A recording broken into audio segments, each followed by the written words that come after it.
Амами Осива долгое время жила в страхе перед ядовитыми змеями Хабу.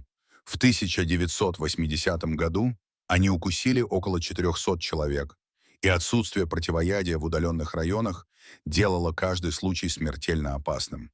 Решением казалось завести мангустов, хищников, устойчивых к змеиному яду.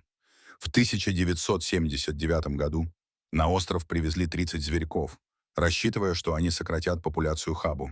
Но ожидания рухнули. Мангусты оказались дневными охотниками, а хабыш — ночными. Поэтому они почти не встречались. Вместо змей мангусты переключились на местную фауну, включая уникального кролика Амами и других эндемичных животных. К 2000 году популяция мангустов выросла до 10 тысяч, и экосистеме был нанесен колоссальный вред. Власти начали масштабную операцию по их истреблению.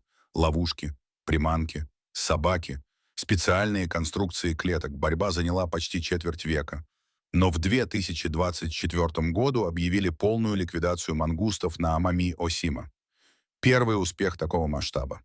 Парадоксально, но число укусов Хабу уменьшилось само благодаря доступности медицины.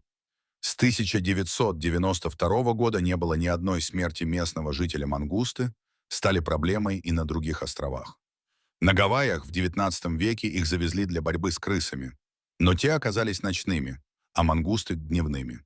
Результат — уничтожение птиц и провал миссии.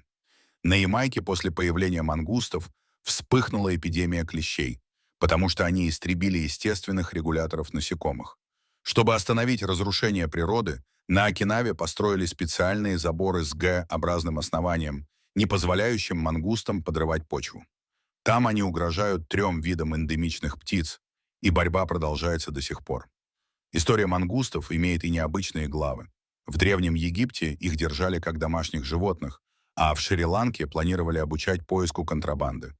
Получив грант, страна даже начала тренировки, и мангусты успешно показывали результаты.